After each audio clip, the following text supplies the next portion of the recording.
Thank you guys for coming. My name is Kathleen Findley. I am an exercise physiologist. As my last degree, I've spent the past 20-some years working with diabetic patients. So when I came here as a nursing student, I was in touch with John and Sophie shortly who gave you presentations last week on their program, and so I was very excited to be able to work with them.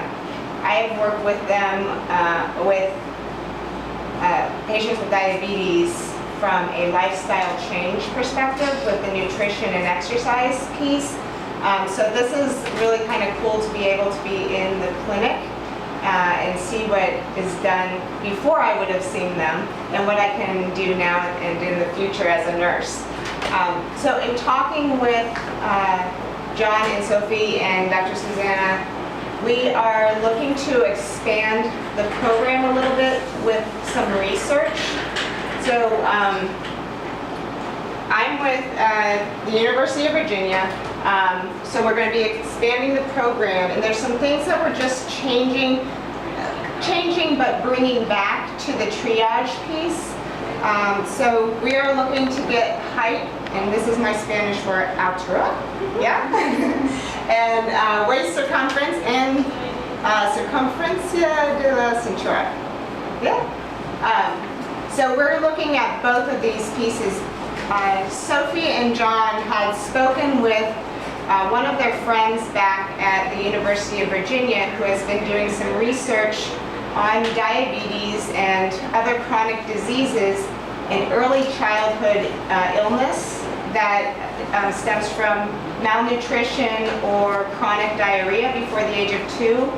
And so the reason they were talking to this doctor was because here at the clinic they are finding a number of people with type 2 diabetes who are thin or of an average weight versus back at home where it is truly an obesity state. So they were sharing this with the doctor, and he has started some work linking early childhood before the age of 2 malnutrition to as a risk factor for type 2 diabetes, which is resulting in thinner patients with type 2 diabetes. So since they have seen so many of these patients here and it caught their attention, she wants, Sophie and John both are, and Susanna are looking at what are our numbers. So we're going to be getting BMI, which is why we want to get the height as well as the weight.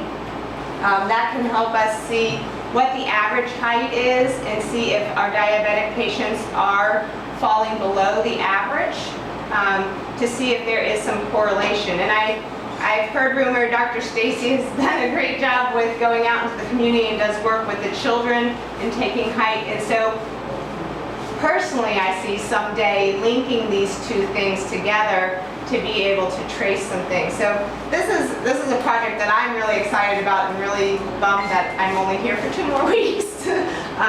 So those two things are really important to be getting. We're working on looking at height is already in the triage, but waist circumference is not yet, but it can be noted in the chief complaints section for right now, but they are looking into making a space for that in the triage, so that it'll be a little bit easier. When you're taking measurements, we've got a measurement downstairs on the wall to take height.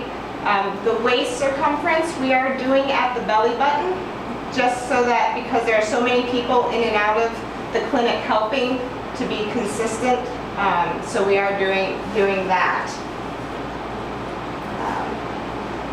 And this is just some information I already told you about.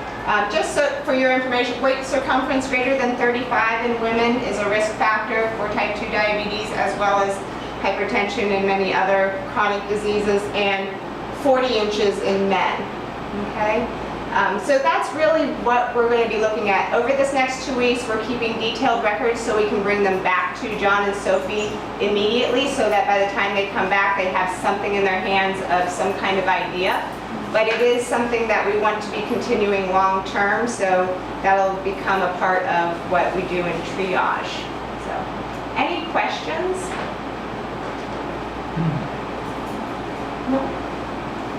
All right, thank you guys very much.